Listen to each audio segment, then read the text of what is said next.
Hello, friends. I'm your friend, Onye Nkuzim Onyi.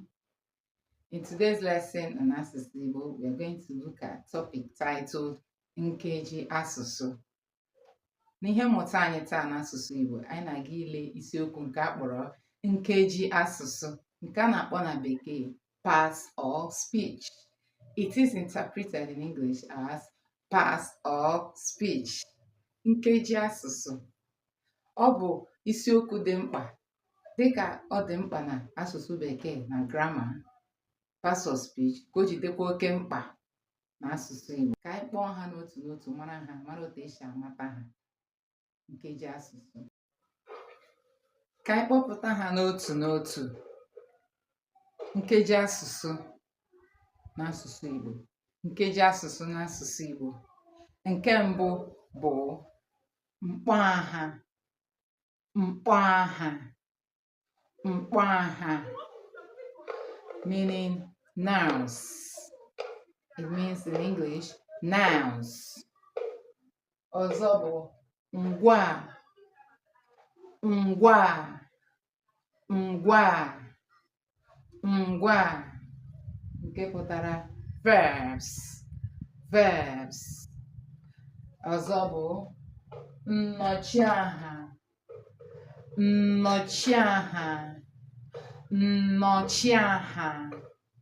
Nnọchiaha, meaning pronouns. Pronouns. Ọzọ abụrụ mbuụzọ. Mbuụzọ. Mbuụzọ. Ọ pụtara prepositions. Prepositions. Nke na-eso ya bụrụ nkọwaaha. Nkọwaaha. Nkọwaaha pụtara gịnị? Adjectives.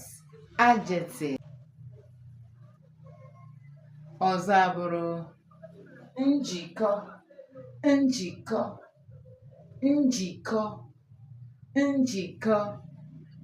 Ọ pụtara conjunctions. Conjunctions. Ọzọ bụrụ nkwuwa. Nkwuwa. Nkwuwa. Nkwuwa, nke a na-akpọ na Bekee adverbs. Adverbs. Nke ikpeazụ, the last on the list, nke ikpeazụ bụrụ ntị mkpu. Ntị mkpu. Ntị mkpu, nke ha na-akpọ interjections. Interjections. Ka anyị kpọpụta ha. Soro na mkpọpụta ha. Anyị ga-akpọpụta ha site na Bekee banye na asụsụ Igbo. We are going to interpret it back to Igbo from English. Nouns n'asụsụ Igbo, ha na-akpọ ya mkpọaha. Mkpọaha. Verbs. Verbs. N'asụsụ Igbo, ha na-akpọ ha ngwa. Ngwa. Ngwa.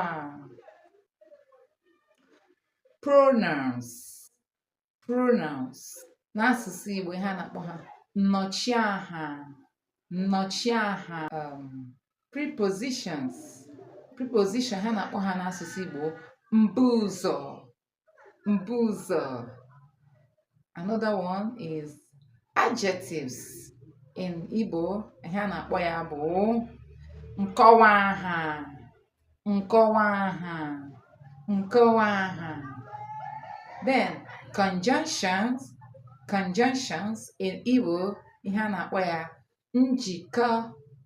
Njikọ. Adverbs is called what in Igbo? Nkwuwa. Nkwuwa. The last on our list, interjections. Interjections in Igbo is called ntị mkpu. Ntị mkpu. Ọ dị mma. Ihe mmụta vidio anyị were na unu amarala nkeji asụsụ ole anyị nwere n'asụsụ Igbo. Nkeji asụsụ, dịka e nwere nkeji asụsụ parts of speech, 8 parts of speech, anyị na-agụpụtakwa nkeji asụsụ asatọ. We also count 8 in Igbo.